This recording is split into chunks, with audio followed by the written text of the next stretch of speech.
also, later this afternoon, we'll be having a short presentation given by Bob Armacost on the modulars, and that's the other question that's going to be on the ballot for the 12th. Today's forum is pretty simple. It's just like we did last year. It's a chance for the candidates to talk to the public and answer questions that we received from voicemail or email or from the people here in the audience. It's a chance for them to speak directly to the issues that they think are important in the particular situation we're in the town for this election. And so we'll start with an opening. They'll have 5 minutes to talk on any issue that they think is important and pitching themselves. And then we'll have Q&A, both from the floor and from myself and Ed McGrath. And then we'll close with 5 minutes, and then the candidate will leave, and the next candidate will come in. We'll talk to them as well. And so with that, I'm going to go ahead and I'm going to turn it over to Mr. Bagan and give him his 5 minutes open. Thank you very much, Tom. Like many other towns, North Reading is going through some challenging times.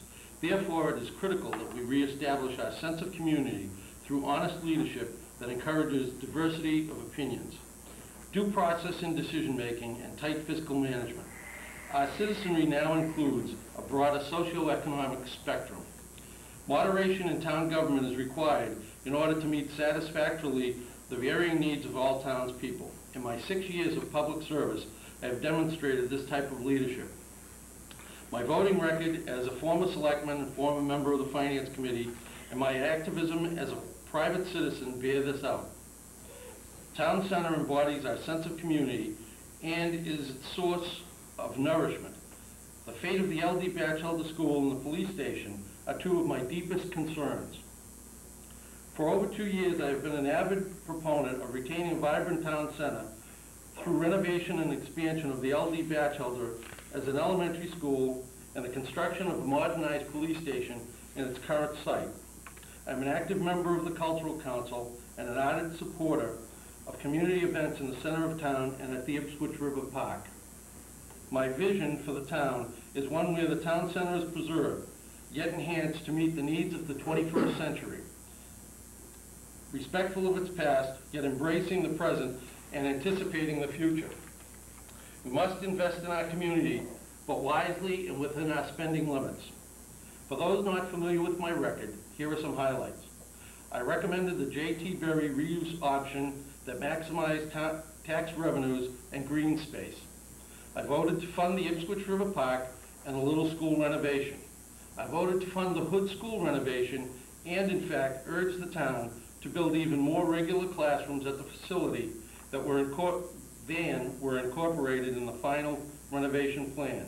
I helped negotiate the purchase of additional land next to the Hood School, saving the town 30% in acquisition costs.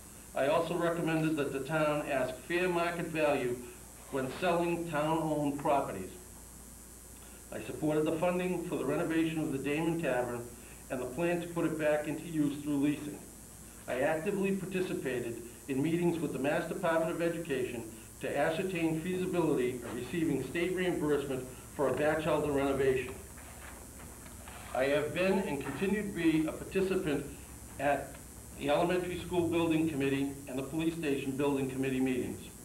When elected selectman, I pledge again, as I did in May of 2001, to work with the ESBC and PBC to promote due process as the vehicle for determining viable, cost-effective solutions to house our elementary schools and police. I have attended over 80% of the ESBC meetings since last June, and I am confident their diligence will yield positive results.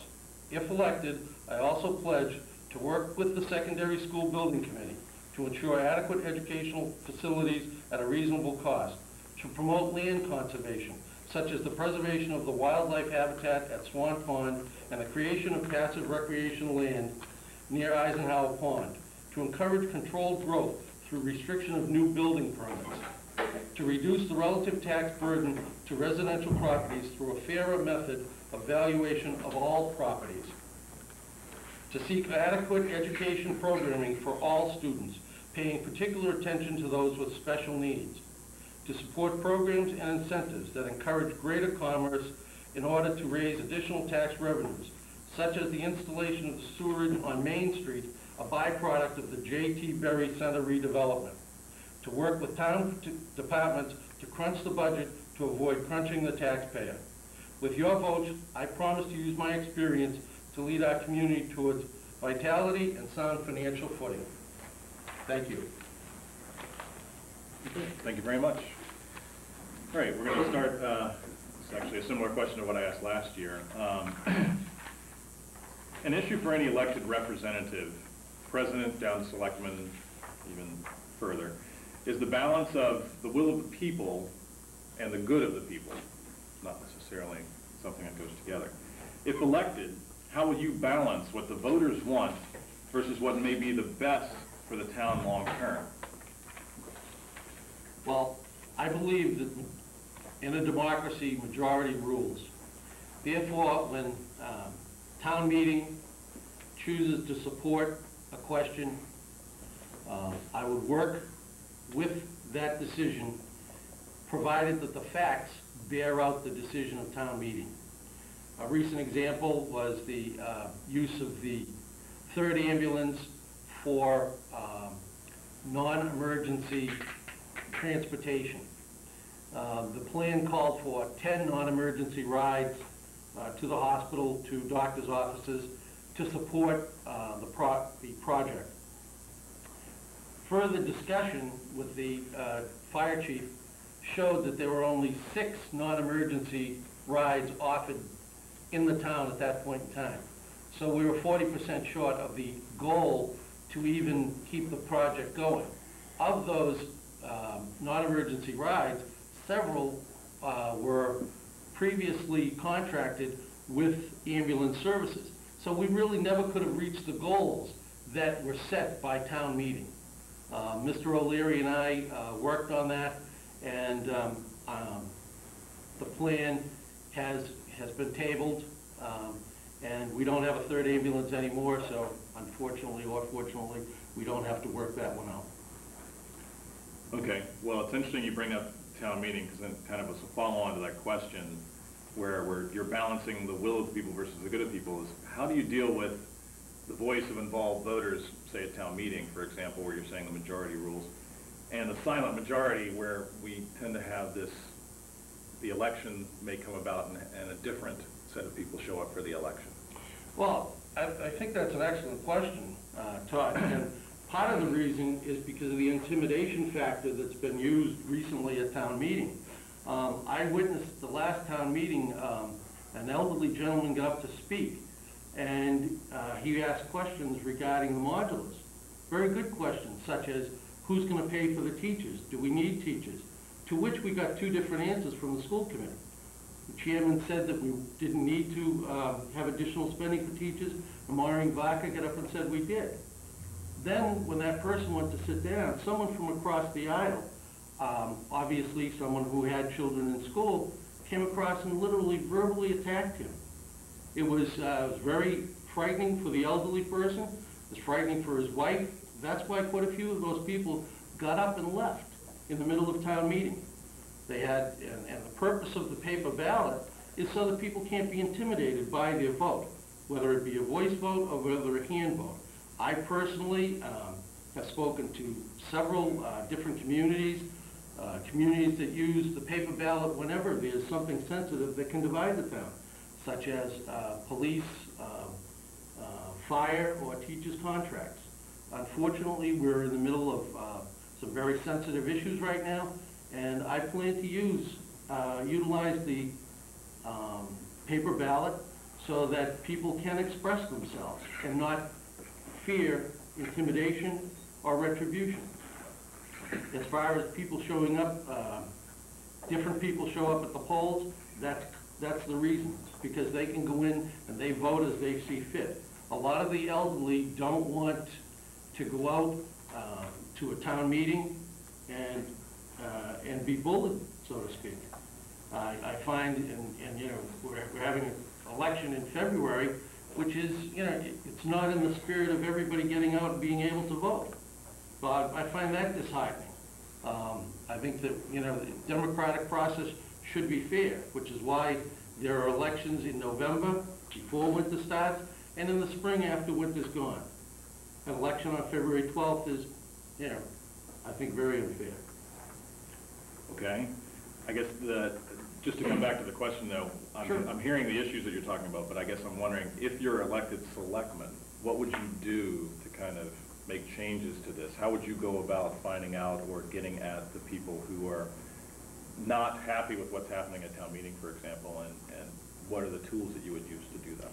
Well, you know, it's very easy to get at those people. You have the people, you have lists of people who participate in the election through the voters list. We could send out mailers to assure them that they won't be intimidated at town meeting, that there will be paper ballots, that the town moderator, who's here today, can make sure that people don't go across the aisle, that people don't intimidate the elderly. That's how we can get more participation. We have to ensure, it's just like, you know, with kids going to school, we have to make sure that there's security for them. We have to make sure that they feel comfortable being there. This is their town also. And quite frankly, as you are, and I'm sure other people are, it's frustrating for something to go through town meeting and then be stopped at an election. But that's where the voice of the people, that's where they have the say when they go into that ballot box. They don't feel that they have the same security at town meeting. Mr. Moderator, would you like to speak to that for a second? I mean, he's addressing the issue. Well, I am just surprised to hear Mr. Bagan say that people were intimidated at town meeting. I tried to prevent people from being intimidated. Now, I have no control over what happens after town meeting. The incident happened at town meeting. A woman came across the aisle to chastise Mr. Woodmansee. Mr. Bagan, I'm sorry. Let's let Mr. Krubachek speak. Well, I remember the incident with Mr. Woodmansee asking questions. I remember that people took exception to what he said. I cannot help how Mr. Woodmansee feels about it. If he felt intimidated, I'm sorry about that, but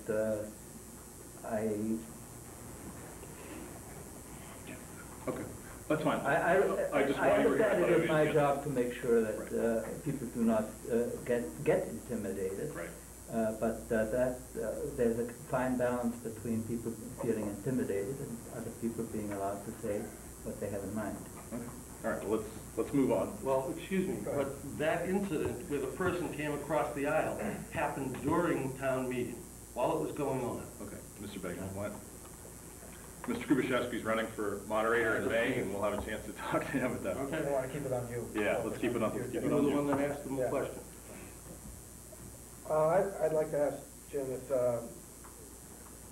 talked about as your first term as a former selectman, you know, what you think of, maybe say the 4 or 5 highlights or accomplishments of your first term.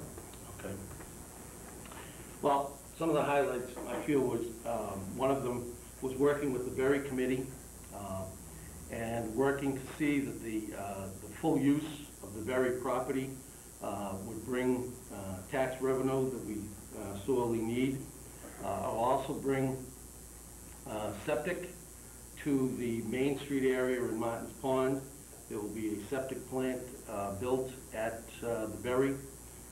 I urged, and unfortunately it wasn't accepted by the committee, but there was a group that wanted to build parking garages as opposed to parking spaces. Parking garages are taxed at a much higher rate and leaves more green space available. So that certainly was one of the highlights.